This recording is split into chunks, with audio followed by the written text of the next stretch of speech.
My name is Sylvan J. Rahman. Welcome back to Intentional Wealth. In today's video, we're going to talk about the 5 mistakes that I found that new entrepreneurs make. And this is all my experience from the last 2 years of being an entrepreneur.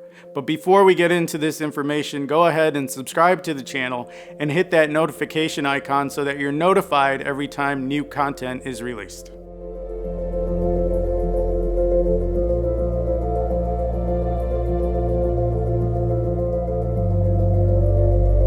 Before becoming an entrepreneur or deciding to become an entrepreneur, there are some certain things that you need to ask yourself. And you need to find out where exactly in life or where you are in your financial position. Do you have a 9-to-5 job, or are you unemployed and thinking about being an entrepreneur? If you do have a 9-to-5 job, I would recommend that you don't quit that job, but look at entrepreneurship as a part-time thing. Now, saying that, there are some things that you need to ask yourself before starting. Do you have support from either friends or family or your spouse to take on this decision? It is not a light decision, and most people don't get that. Most people think that it's easy and it doesn't take a lot of time before you find your first deal. Do you have the time to devote to being an entrepreneur, whether it's part-time or full-time? Now, you have to understand that entrepreneurship is not like buying a car. You decide to buy a car today and you get a car tomorrow.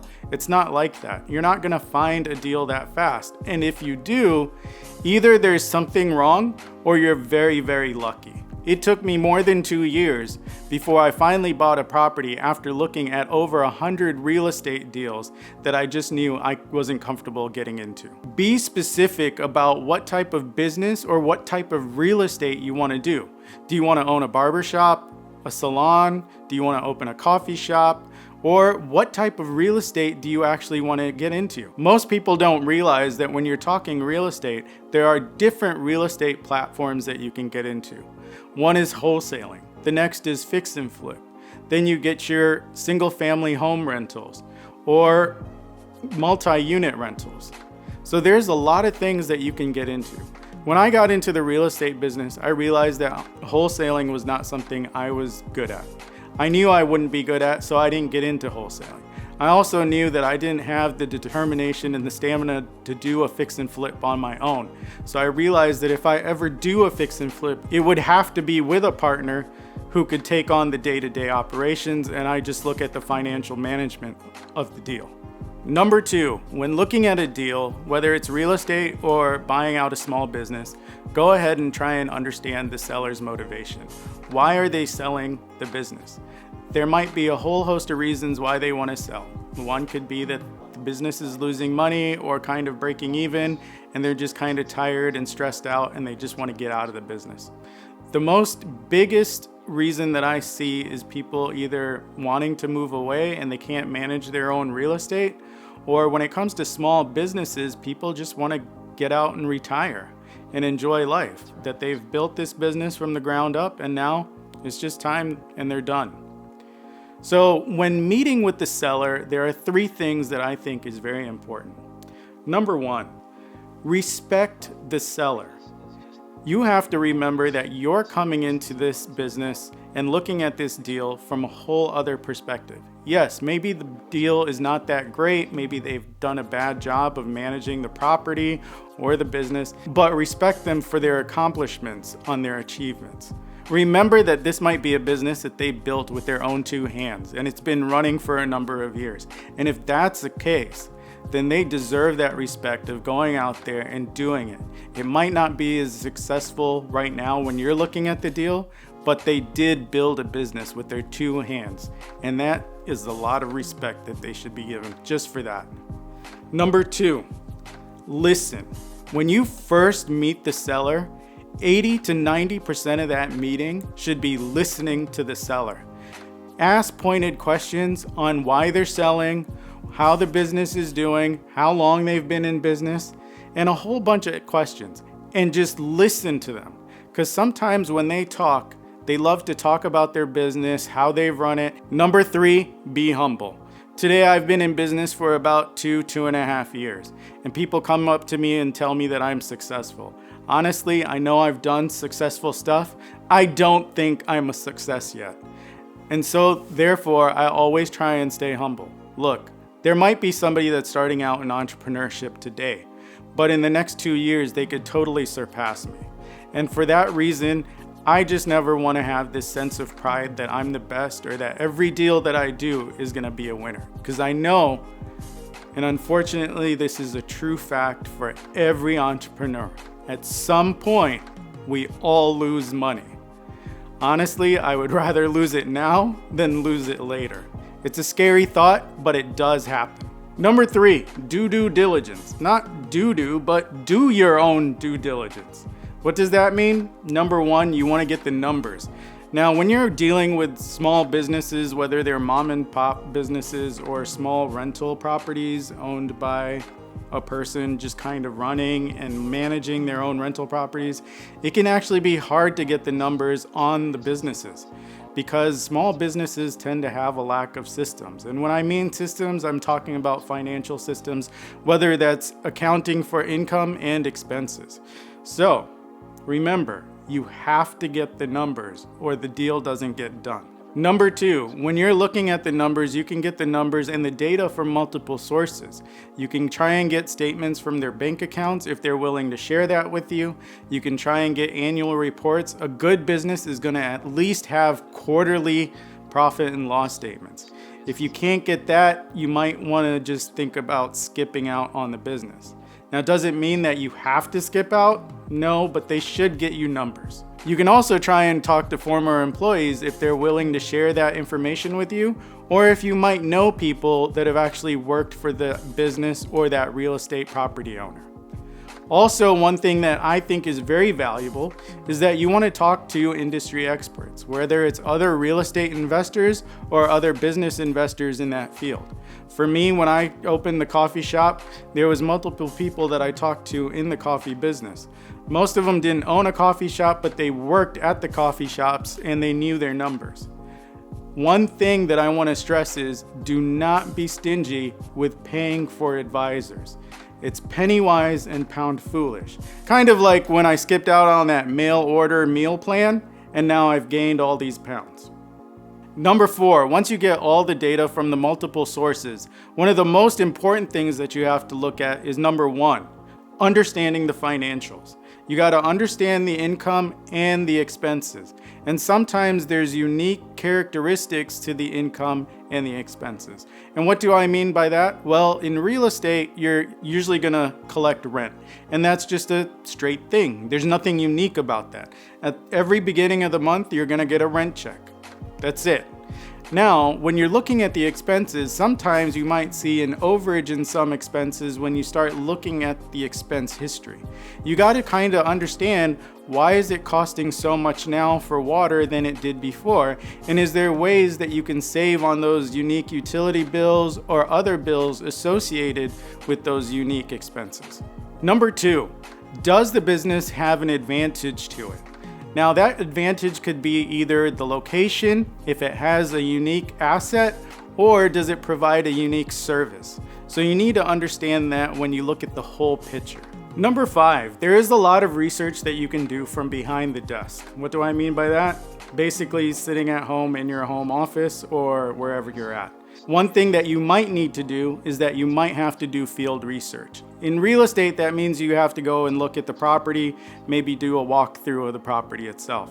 Now, I have to be very honest, when I bought my first property, the property that I talked about in a few videos back, I never actually drove out there, never looked at the property, I just saw pictures of the property. But my partner was the one that drove out there and actually did a walkthrough of the property, and I trusted him and the business is working. If you're looking at a small business, one thing you might want to do is actually get permission from the owner to go to that business and spend a couple days there, see how it's running, go during its busy times and its low times so you can kind of get a feeling of how the business is running. Now, back in 2015, I started a hobby of actually making pens.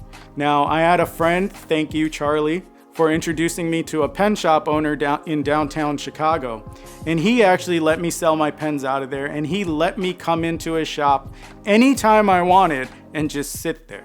Now, at the time, I was living in Michigan and the opportunity came up to buy the store, and I knew it was probably a good deal, but the timing was wrong because I wasn't sure if I was going to live in Chicago or live in New York with my then girlfriend, who is now my wife. Love you. But the timing was wrong. If today that same opportunity arose, I would jump on it like white on rice. Unless it's brown rice, then I guess that doesn't make sense.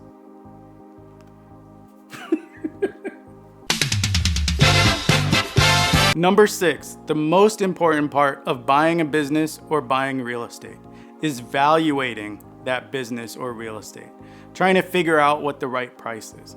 One thing that I can tell you is real estate is a little bit more of a science, but on the whole, valuation itself is not a science, it's an art. There's multiple ways of valuating something, and there is no one right way. There are some people that valuate strictly on numbers. Now, when you're looking at small businesses like my coffee shop, people will do different styles. They might valuate it just on the income and the expenses. Some people might account for the inventory, and some people will actually take into account how much that they would pay themselves if they buy the business or if they need to hire new employees in the future. You have to take all of those into account. Now, once you decide to buy the business or the property, and this is more for a business, you have to write a 100-day plan. What is your plan for the next 100 days to get that business up to your standards? Because remember, yes, the owner did their own thing, but now you are the new owner and you have to take this business and make it run. One of the things I want to tell you is that for some small businesses, they only run because the old owner has a personal network and a reputation. And sometimes when you buy a business that is solely based and running profitably because of that old owner's network and reputation, you want to really think twice, maybe even 3 times before investing in that business. As newbie investors, it's actually very easy to make the mistake of overestimating or overvaluating a business. Remember, it's because in the beginning, like what I said, it takes time to find a business you want to invest in or a real estate property you want to invest in, and people just don't realize how long it can actually take. And that patience to find a deal actually wears on us. Sometimes it can wear so thin that we want to get into a bad business deal. But remember, no deal is better than a bad deal. And that is true words that I live by. So last year we were looking at buying out a salon, actually 2 salons that were owned by the same owner.